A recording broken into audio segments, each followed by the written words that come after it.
Les doy la bienvenida a nuestro tiempo de estudio en el libro de Apocalipsis. Poco a poco hemos ido avanzando y ya hemos llegado al capítulo 19.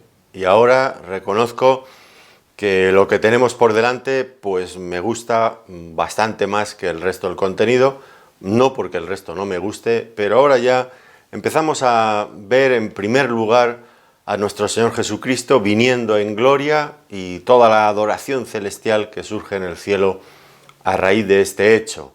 Dejamos atrás esas otras páginas que, siendo revelación divina, pero que trataban otros temas como la caída de la Gran Babilonia, el juicio de la bestia, aunque todavía queda algo de esto, pero ya lo dejamos a un lado para centrarnos en lo positivo. Aquello era lo que tenía que quitarse, que desaparecer, para colocar lo que pertenece al glorioso y legítimo reino de nuestro Señor Jesucristo.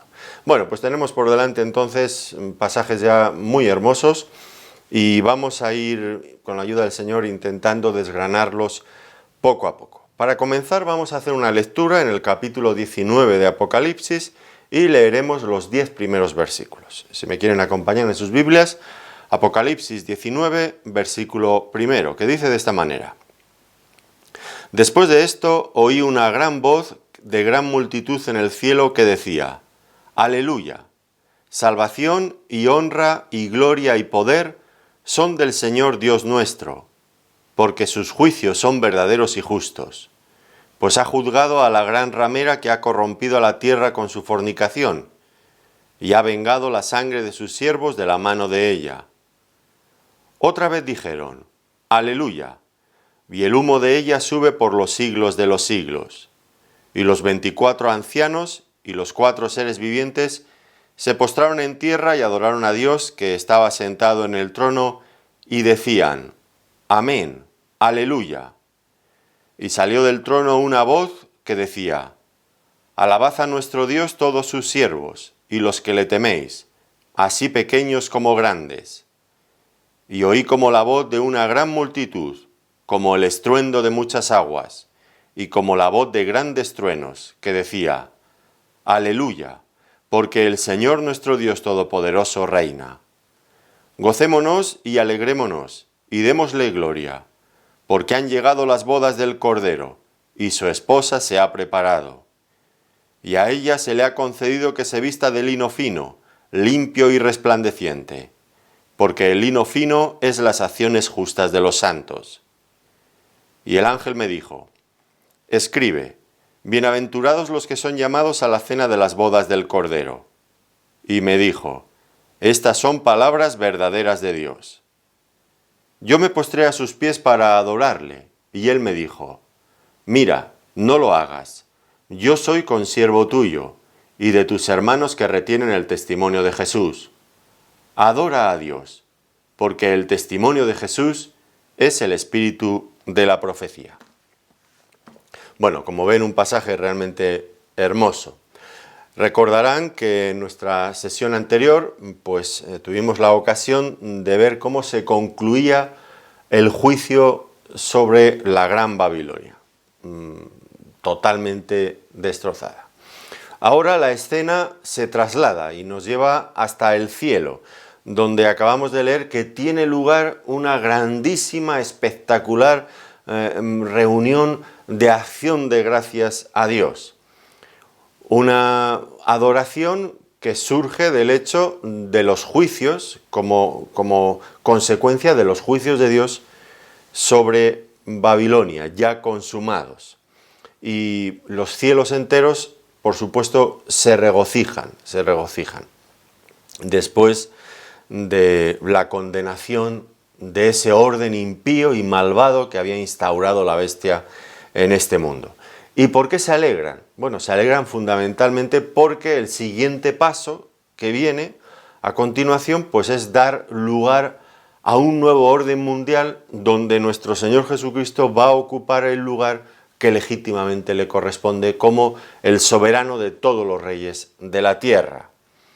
Él ya está reinando en el cielo, pero veremos al finalizar estos capítulos que Él también está gobernando ya en este mundo que por el momento le ha rechazado. Así que vamos a ver este gozo celestial por la destrucción de ese malvado sistema diabólico que la bestia había instaurado. Y poco después, al finalizar este capítulo, lo dejaremos para la próxima sesión, con la ayuda del Señor, pues veremos también ya no solo la destrucción de la Gran Babilonia, ese imperio, ese centro de gobierno y de comercio, sino también la propia bestia, el dragón, el falso profeta, todos ellos también serán juzgados. Por lo tanto, pues aquí en el cielo, ahora, cuando somos trasladados y se nos permite entrar allí, pues lo que vemos es esta alegría inmensa y desbordante. Nada que ver, ¿verdad?, con aquella tristeza y aquel lamento que veíamos al ser destruida Babilonia. Recuerdan ustedes, capítulo 18 y versículo 19, y echaron polvo sobre sus cabezas y dieron voces llorando y lamentando, diciendo: ¡ay! ¡Ay de la gran ciudad en la cual todos los que tenían naves en el mar se habían enriquecido de sus riquezas, pues en una hora ha sido desolada! Esta tristeza de la destrucción de las cosas de este mundo y del sistema actual da lugar al gozo de los santos, de los creyentes, de la iglesia del Señor que lo celebra en el cielo. Ahora, a algunos les puede parecer extraño esta alegría por los juicios, pero esto en tal caso no es algo nuevo en el lenguaje bíblico, todo lo contrario. Hay montones de porciones a lo largo de toda la Biblia, en el Antiguo Testamento, en los Salmos, por ejemplo, pues de este gozo por los juicios divinos sobre el mundo impío.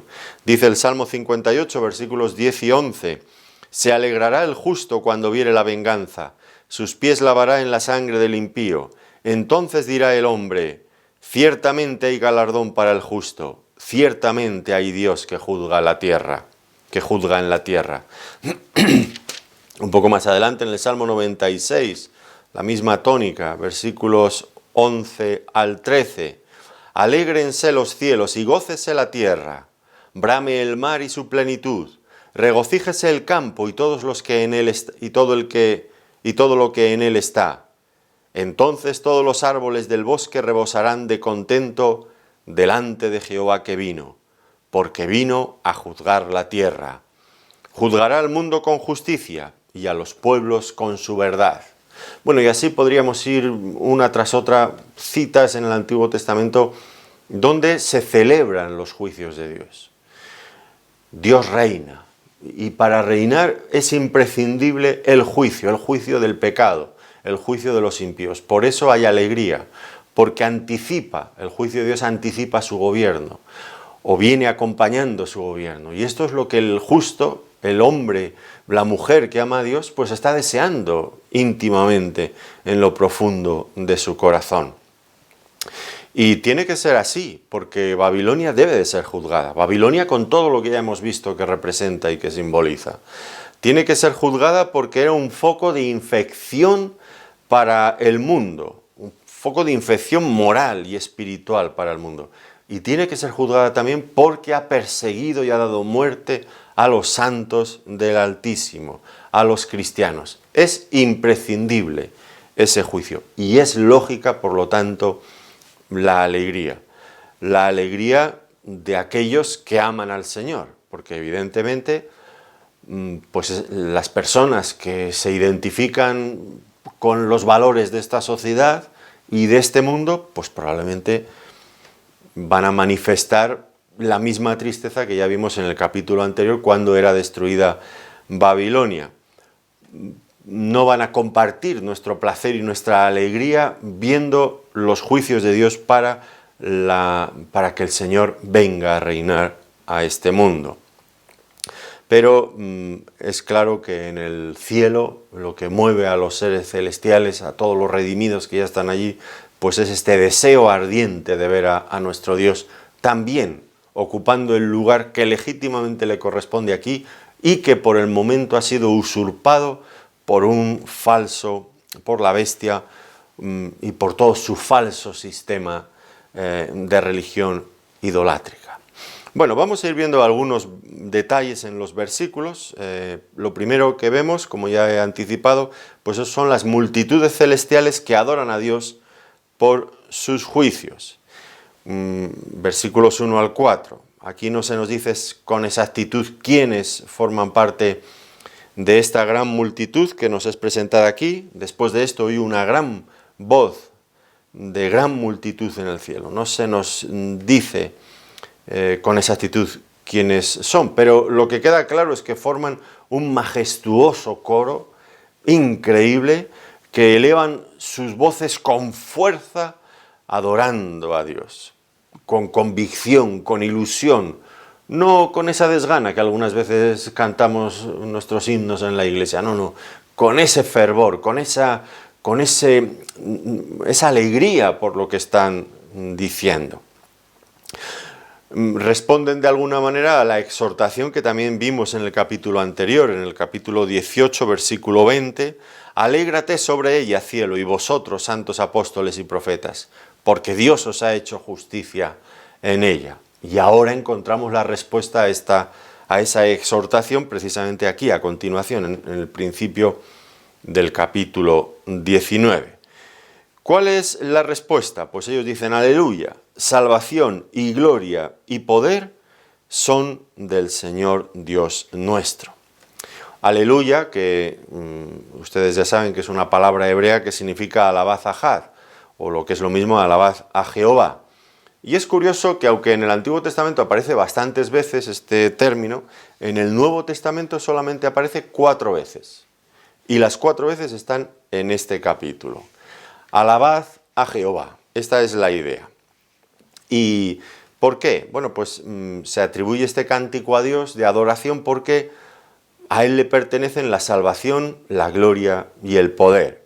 La salvación aquí tiene que ver mayormente con el hecho de que ya los santos van a ser vindicados y van a ser glorificados juntamente con el Salvador que viene. Esto es importante. También dice que a Él le pertenece la gloria. ¿Por qué? Bueno, la gloria es la expresión externa, lo que nosotros logramos percibir de los atributos, del carácter de Dios.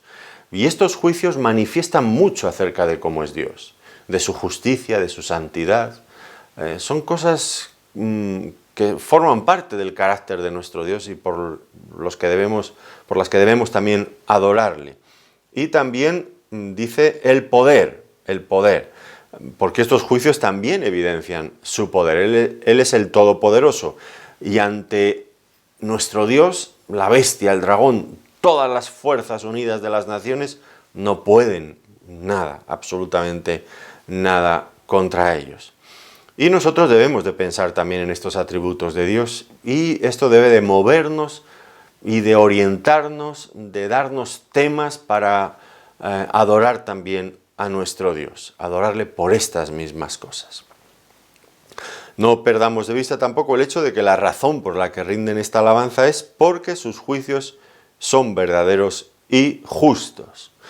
Pudiera parecer que es un juicio duro, pero lo que nos dicen estos seres celestiales reconocen que es un juicio justo y merecido.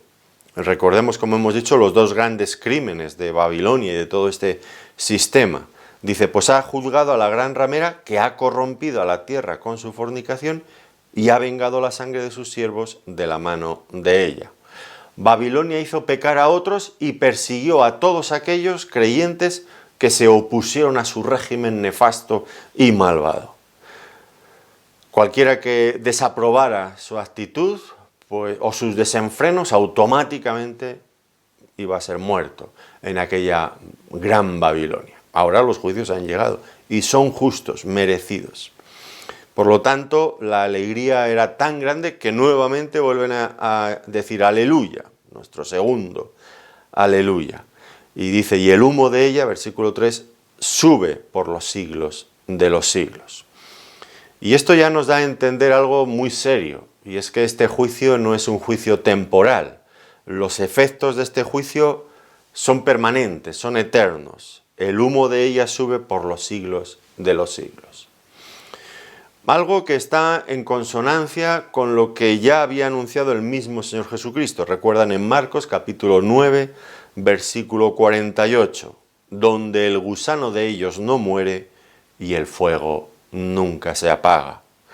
O como ya hemos visto en Apocalipsis, en el capítulo 14, versículo 11, y el humo de su tormento sube por los siglos de los siglos, y no tienen reposo de día ni de noche los que adoran a la bestia y a su imagen, y nadie que reciba la marca de su nombre. Un juicio duro, pero justo, justo y merecido, dicen en su adoración al Señor. No sé si nosotros somos capaces de adorar al Señor por estas mismas razones, pero deberíamos. Sus juicios deben de alegrarnos. A veces cuando sospechamos que Dios está juzgando este mundo con algo, casi que intentamos rápidamente salir en su defensa y exculparle. No, igual no ha sido Dios, igual... Yo no digo que yo no puedo decir con esa actitud esto es un juicio de Dios, pero parece que intentamos sacarlo de la escena. Aquí no tienen rubor en alabar a Dios alegrándose de los juicios de Dios, juicios realmente muy severos y definitivos. Y nosotros deberíamos de alegrarnos también, porque ese es el único medio para que Él venga a reinar en este mundo. Y estamos orando para que el Señor venga y su reino venga. Por lo tanto, nos debe de alegrar, por supuesto, esto también. Bueno, lo que vemos a continuación es que también los 24 ancianos y los 4 seres vivientes, que ya conocemos porque han aparecido otras muchas veces en el relato de Apocalipsis, pues se unen en su adoración al que está sentado en el trono. Cada vez el coro celestial se va completando, no falta nadie. Y hay esta adoración celestial que se eleva, que se dirige hacia el que está sentado en el trono, al Dios legítimo. Luego, los versículos 5 al 6, encontramos una exhortación a alabar a Dios. Dice, y salió del trono una gran voz que decía, alabad a nuestro Dios, todos sus siervos y los que le teméis, así pequeños como grandes. Pues una exhortación para que todos por igual, ya sean pequeños o grandes, todos adoren a Dios. Y en respuesta a este llamamiento, pues Juan dice que y oí una gran voz de una gran multitud, como el estruendo de muchas aguas, como la voz de potentes truenos que decía, aleluya. Este es el tercer aleluya. Aleluya, porque el Señor nuestro Dios reina. Y ahora este cántico resuena todavía con más fuerza que los anteriores, dando la gloria al Señor.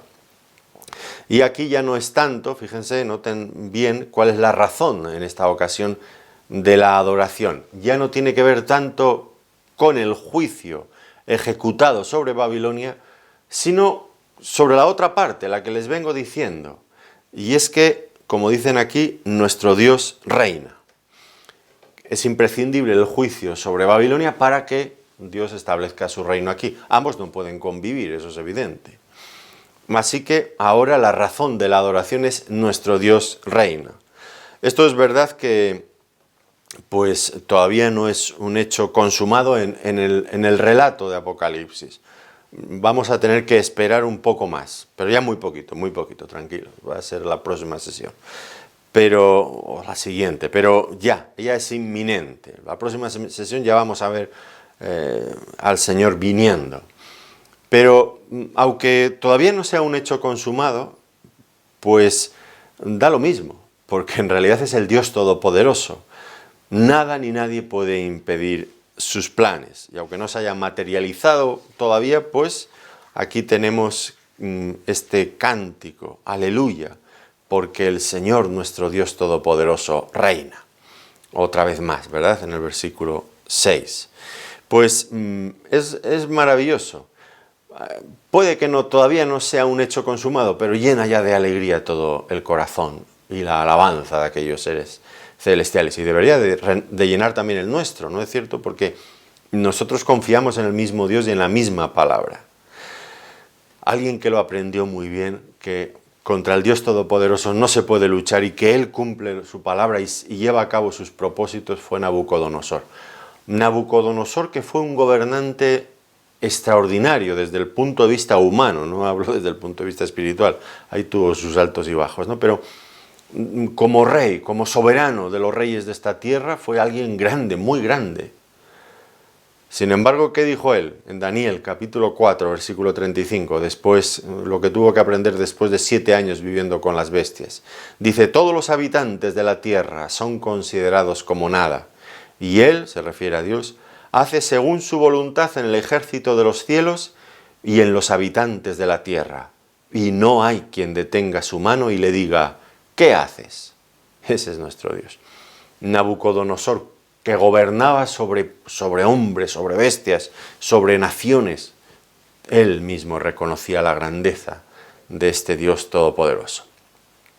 Bueno, pues esta es la primera parte que trata de la adoración celestial y los motivos para esa adoración. Ahora se nos introduce a una escena diferente, tiene que ver con la cena de las bodas del Cordero, desde los versículos del 7 al 10.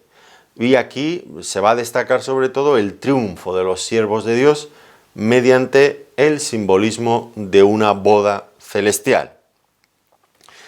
Estamos nuevamente ante un símbolo, un simbolismo de una boda. ¿Y quiénes son los participantes en esta boda? Bueno, en principio aparece la Iglesia como la desposada de Cristo, del Cordero, la esposa o la desposada del Cordero. Ahora vamos a hablar un poco más sobre estos términos.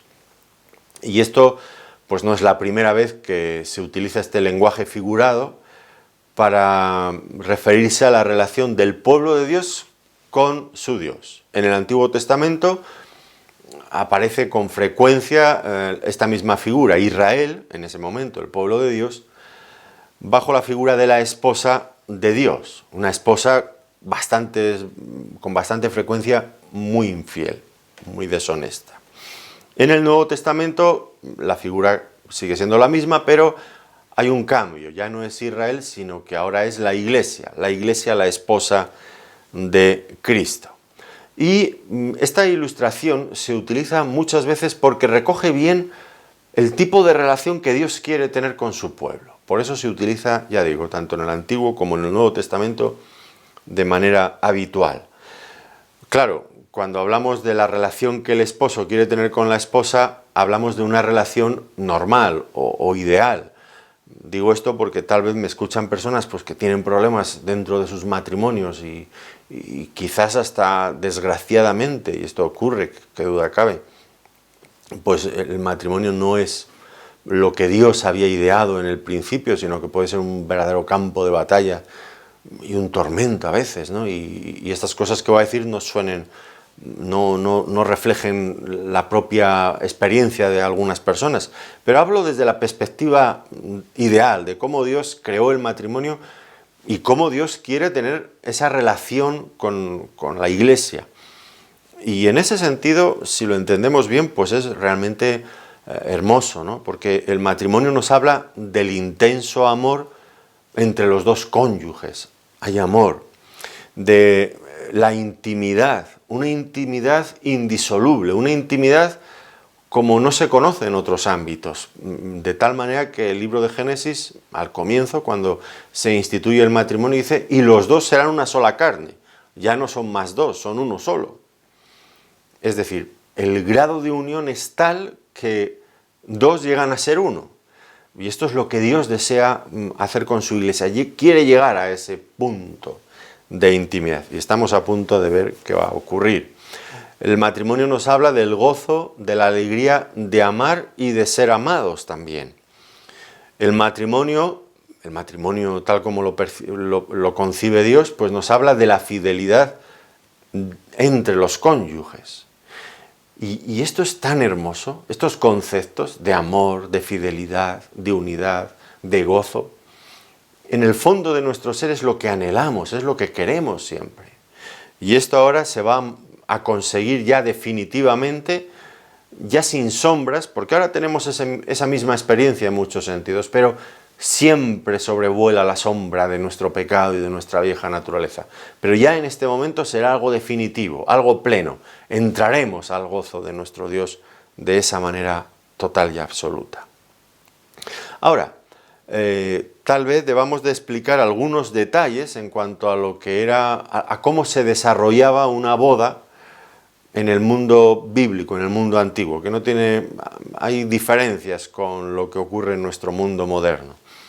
Si entendemos cómo se desarrollaban en el antiguo Israel, por ejemplo, pues nos va a ayudar mucho a entender este pasaje.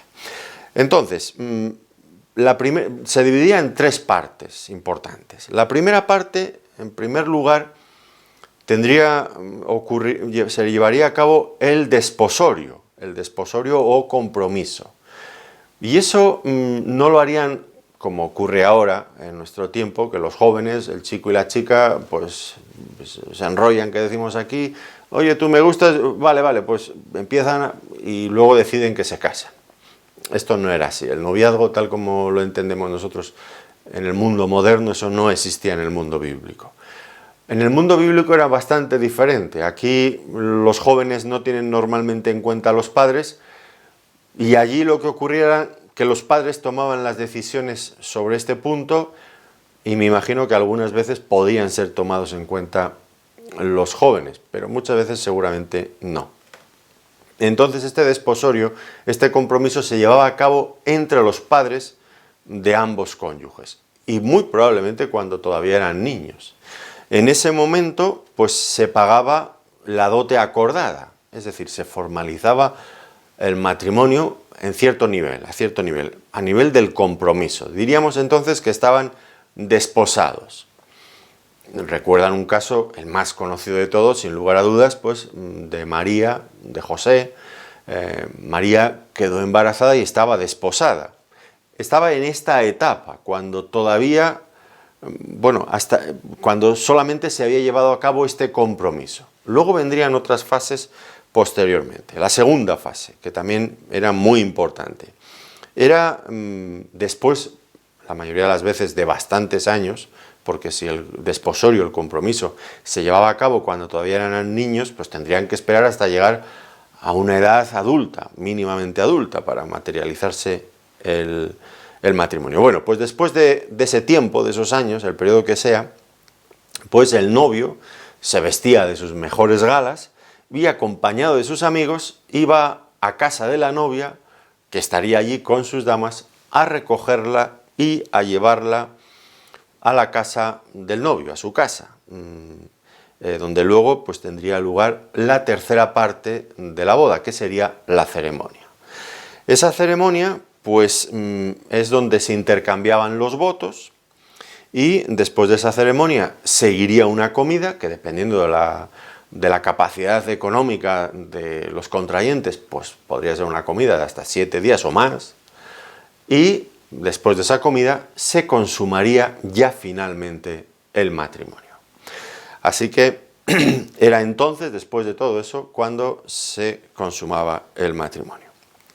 Bueno, pues esto, que era una boda típicamente judía, coincide exactamente con lo que aquí se nos está relatando, tanto aquí en Apocalipsis como en otras partes del Nuevo Testamento, acerca de la relación de Cristo con su Iglesia. Pensemos en estas tres fases.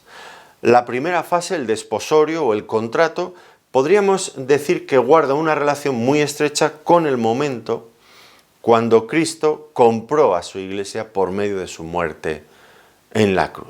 A partir de ese momento es su Iglesia. La ha ganado, como diría en algunas partes, la ha comprado, la ha pagado, la ha ganado al precio de su sangre. Es suya, es suya. Y todo verdadero creyente ha llegado a ser unido, a estar unido con Cristo desde el momento en que se ha convertido, ha entregado su vida al Señor y es sellado con el Espíritu Santo, lo que pues confirma, son las arras, lo que confirman que son pueblo de Dios, son la esposa de Dios, desde ese mismo instante. Ahora, la Iglesia pues fue comprada por el Señor en un momento determinado, como hemos visto, la muerte en la cruz, pero el Señor todavía no ha venido a recoger a su iglesia. Es este tiempo que transcurre, como veíamos antes, entre la ocasión cuando se hacía el desposorio, el compromiso, el contrato, y el momento en que el novio, vestido de sus mejores galas y acompañado de sus amigos, iba a la casa de la novia a buscarla.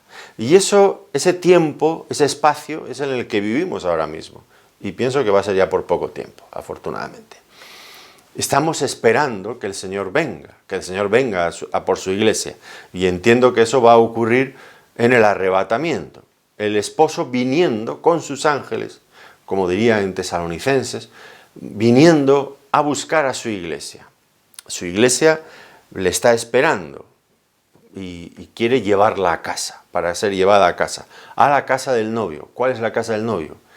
Pues como dijo el Señor Jesucristo en Juan capítulo 14, creéis en Dios, creed también en mí. En la casa de mi Padre muchas moradas hay. Si así no fuere, yo os lo hubiera dicho. Voy pues a preparar lugar para vosotros, y si me fuere, y os prepararé el lugar, volveré para recogeros. Y ahora es el momento en que el Señor, según esto, viene a buscar a su iglesia para llevarla a su casa, a su hogar celestial.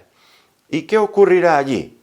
Pues ya lo hemos dicho, vendría una ceremonia donde se intercambiarían los votos y tendría lugar una comida, y después, a continuación de esa comida, se consumaría el matrimonio.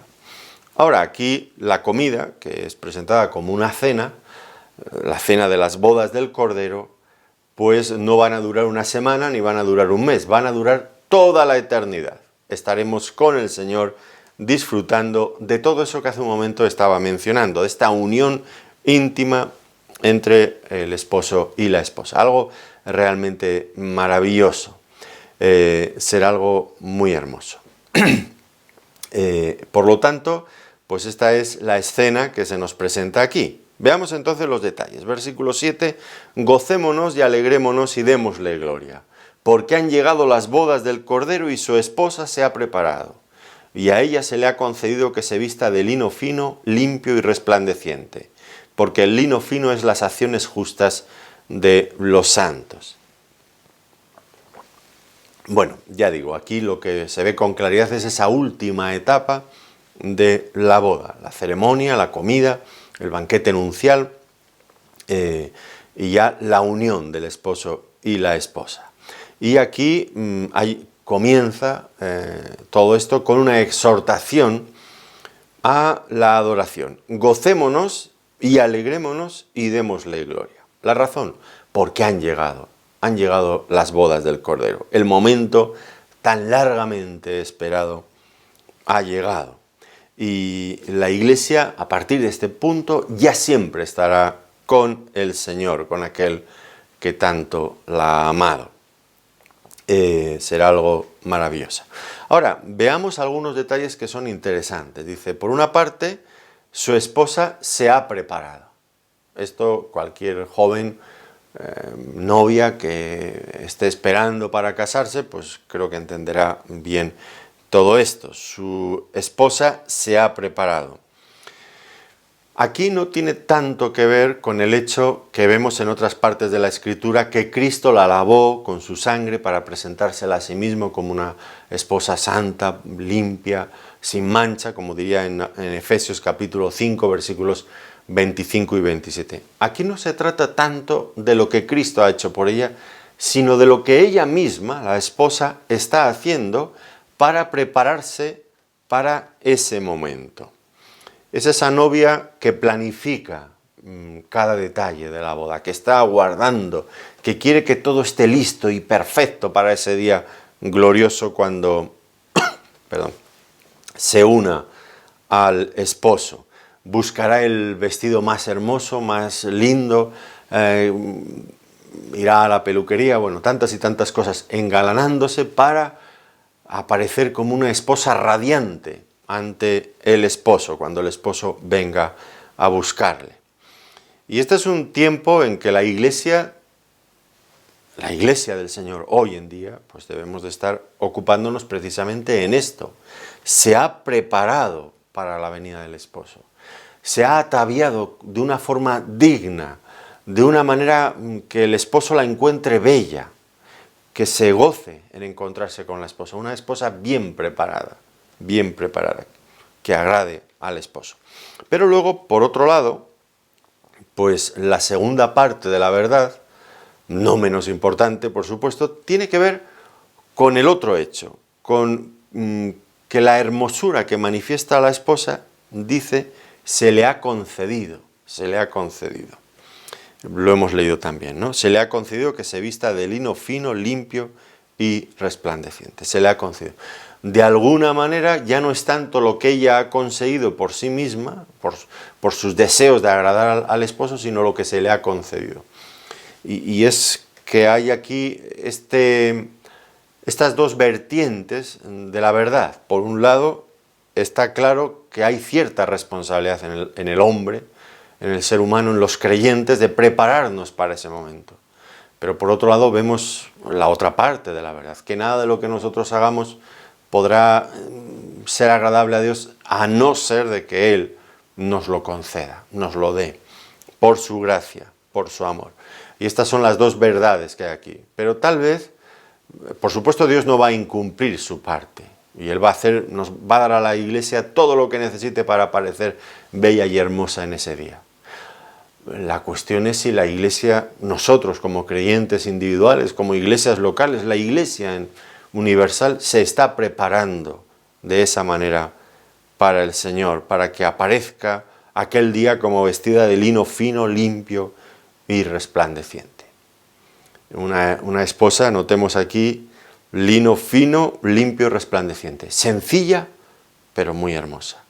Nada que ver con esa otra forma, ese atavío exagerado, ostentoso de la gran ramera. Recuerdan, ¿no?, cómo iba colgando cada cosa tras cosa, una sobrecarga en su atavío para parecer lo que no era, para ocultar lo que era realmente, ¿no? Pues la esposa, sencilla pero hermosa, así debemos de estar preparándonos para ese momento.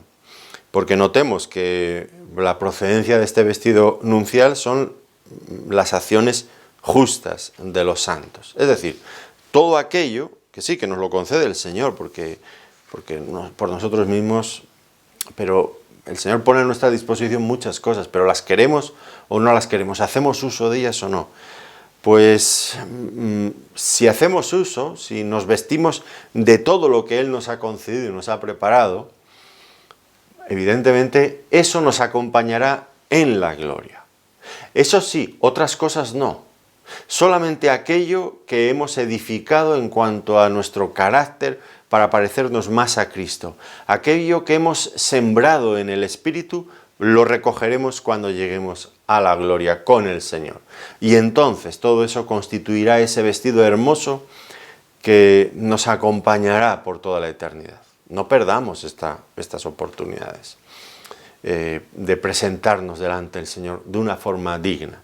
No sé si los creyentes nos estamos esforzando adecuadamente pensando en ese día. Más bien, muchas veces tengo la sensación de que los creyentes interpretan que la salvación es como una especie de pasaporte que no lo utilizan para nada, pero que cuando llegue el momento que tengan que ir al cielo, aquí presento esto y ya me dejan entrar. Y eso es todo lo que se están preparando.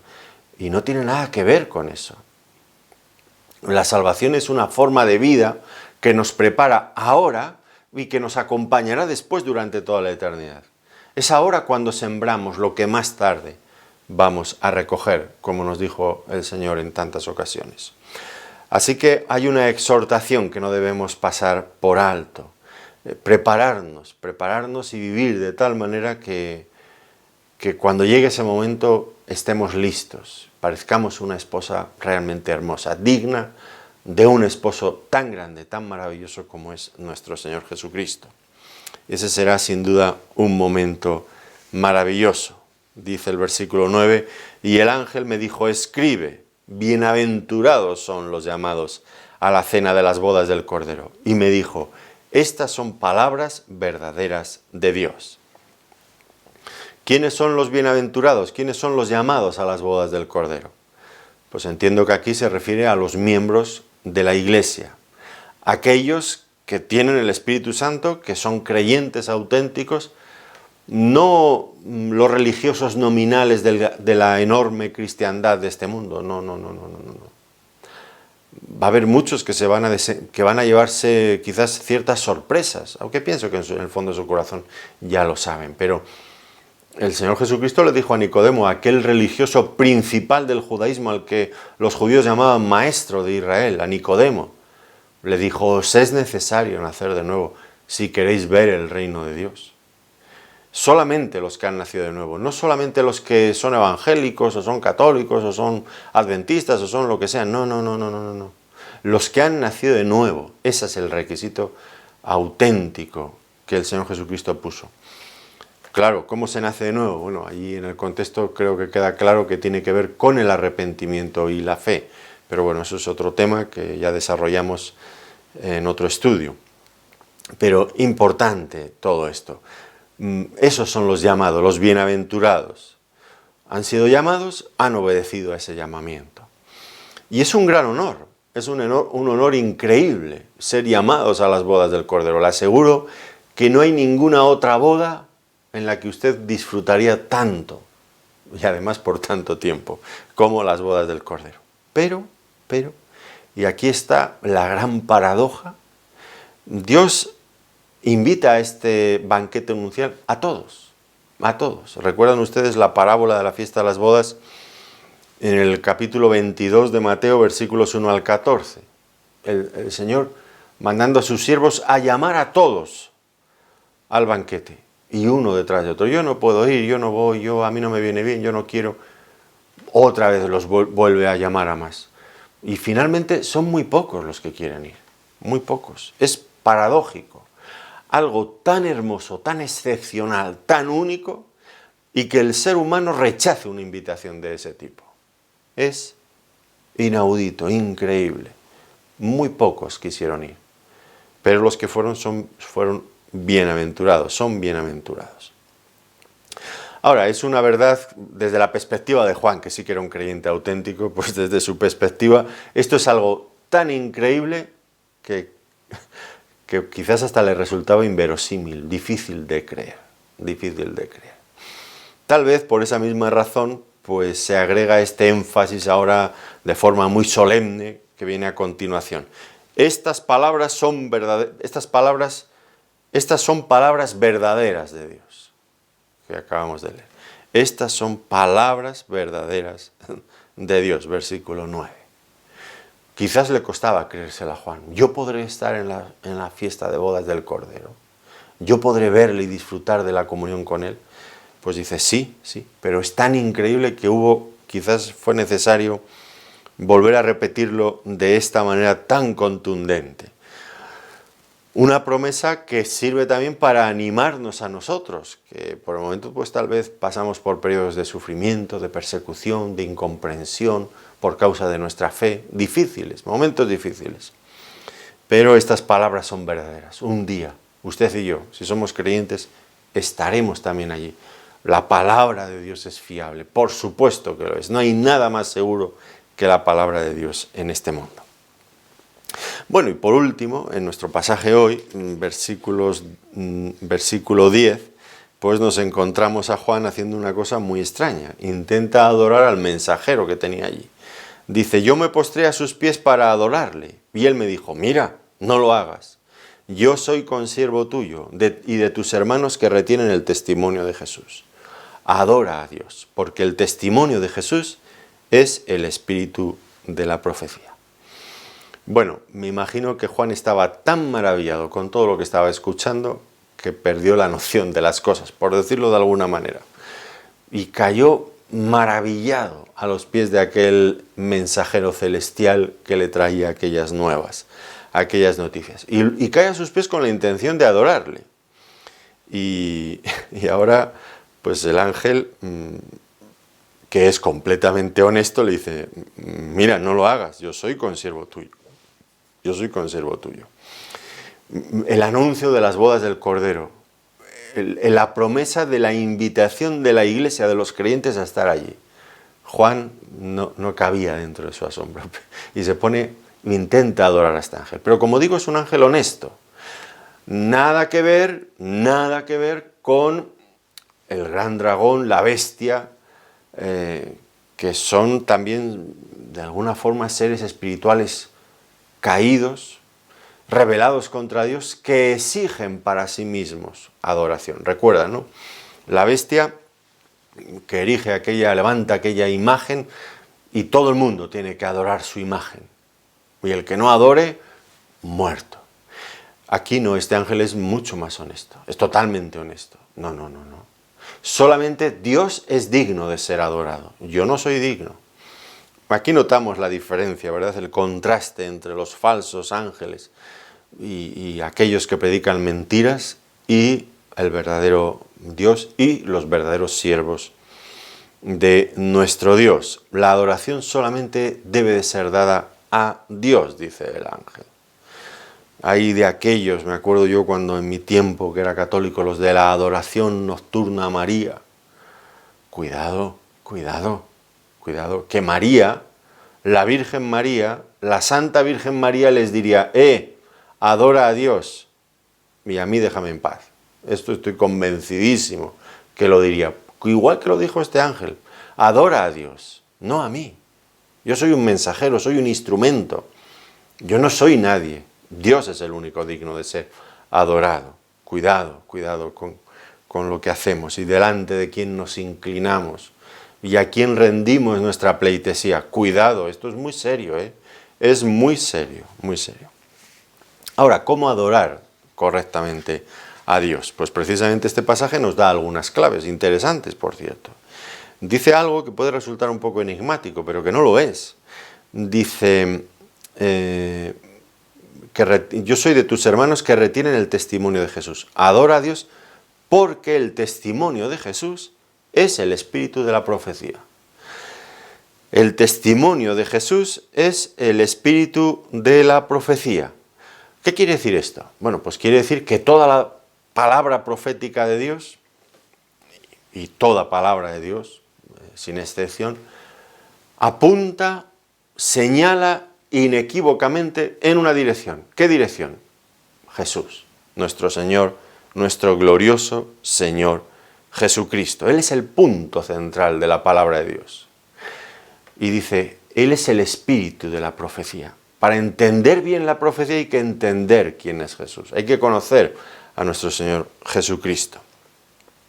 Y miren, esto para muchos que vienen al libro de Apocalipsis, a estos estudios, yo creo que ya a esta altura, pues, si alguien viene aquí por primera vez a esta serie, pues no sé lo que pensarán, pero los que ya nos han ido siguiendo a lo largo de los 30 y tantos estudios que nos han ocupado aquí en Apocalipsis, pues ya nos van conociendo y ya van viendo un poco cuál es la dinámica de estos estudios.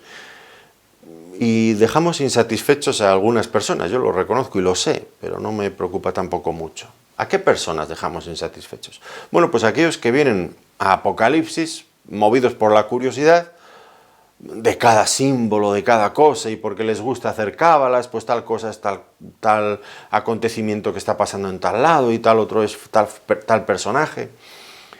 Y hay muchas personas que intentan poner en orden cronológico todos los sucesos de los que se nos hablan en Apocalipsis, y ya han visto ustedes que nosotros no tenemos un excesivo interés en todo esto, entre otras cosas porque la palabra de Dios nos da las claves, nos da patrones, nos da indicaciones para que cuando llegue el momento seamos capaces de reconocer esas cosas. Pero no está no está preocupada la palabra de Dios, Dios no lo está, en trazarnos un programa cronológico de cómo van a acontecer las cosas, con señalizado con todo lujo de detalles. Esto no está. Y hay muchas personas que vienen a Apocalipsis buscando ese tipo de cosas. Y esas personas pierden la esencia del libro de Apocalipsis. ¿Por qué la pierden? Porque se entretienen en esas cosas y no miran lo que realmente tiene valor y nos quiere transmitir la palabra. ¿Qué nos quiere transmitir? Nos está hablando una y otra vez, igual que el resto de la palabra de Dios, nos está hablando de nuestro glorioso Señor Jesucristo. Y entretenidos en esos detalles, se pierde de vista a veces, desgraciadamente, el punto central de lo que está ocurriendo, que es Cristo. el personaje central del que todo el libro habla. Todo el libro, empezando desde Génesis hasta Apocalipsis, pero especialmente también, por supuesto, Apocalipsis. Así que, cuidado, Cristo es la esencia, el espíritu de la profecía, de todo lo revelado por Dios. Recuerdo aquella ocasión cuando el Señor, después de haber resucitado, se juntó en el camino a aquellos dos de Maús, que iban camino de Maús tristes, porque el Mesías, Jesús de Nazaret, el Mesías en el que ellos que creían que era el Mesías, pero ¿cómo iba a ser el Mesías si lo acababan de matar, crucificado? Iban desolados. Me imagino el día más oscuro en su vida. Tristes como ellos solos, cabizbajos, nos dice la palabra. Y el Señor se une a ellos en el camino y empieza a hablarles, cuando le cuentan el por qué están tristes, lo han matado. Y aunque algunas mujeres nos han dicho que la han visto, pero que ha resucitado, pero no nos lo creemos, y se iban tristes. Y el Señor empieza a citarles de memoria las Escrituras, y pasando por Moisés, por los Salmos, por los profetas, iba enseñándoles todo lo que las Escrituras decían de Él, también en esas partes, que algunas veces nosotros las leemos y decimos, pues a mí no me parece que esto hable de Cristo, y ya lo creo que habla, no lo veremos, pero está clarísimo que está. Dice, el Señor empezó a demostrarles con todas las partes de las Escrituras, Moisés, los Salmos, los profetas, los escritos, las partes en las que los judíos dividían el Antiguo Testamento, cómo hablaban de su muerte y de su resurrección. Y ellos, dice que luego llegaron al mesón, se sentaron a la mesa, y el Señor en un momento se desapareció de ellos. Y decían ellos, ¿no nos ardía el corazón dentro de nosotros mismos cuando nos abría las Escrituras? Cuando por fin el hombre logra entender que el Señor Jesucristo es el centro de toda la palabra de Dios, y logra verlo de mil y una maneras, como ese diamante que la luz le atraviesa por una y de otra manera, de un ángulo y otro ángulo, y arroja rayos cada uno de ellos más hermoso, pues así la palabra de Dios nos habla de Cristo. Los predicadores, ¿qué tenemos que hablar? Tenemos que hablar de Cristo. Es el mensaje central de la Escritura, el personaje central. Debemos de esforzarnos como predicadores en mostrar su atractivo, su belleza, su gloria. Esa es la meta de un predicador. No satisfacer la curiosidad de los curiosos. Eso no es nuestra meta. Pues vamos a dejarlo aquí en esta ocasión. Un pasaje ya, como les decía al principio, ya nos está introduciendo en lo que realmente es esto que ahora estamos viendo. Ya nos aproxima tanto a la venida de nuestro Señor Jesucristo, que nuestro corazón va cobrando más ánimo, ¿no es cierto?, en medio de las dificultades del momento presente. El esposo viene a buscarnos. Debemos de ataviarnos con esas bellas vestiduras que hagan resplandecer, que nos hagan una esposa digna de alguien tan grande, tan maravilloso como es nuestro Señor Jesucristo. Bueno, lo dejamos aquí, esperando ya ver el resto de los relatos de Apocalipsis. Lo haremos con la ayuda del Señor en una próxima ocasión. Hasta entonces, que el Señor les bendiga muy ricamente, y les doy las gracias por habernos querido acompañar también en este tiempo de estudio bíblico. Muchas gracias.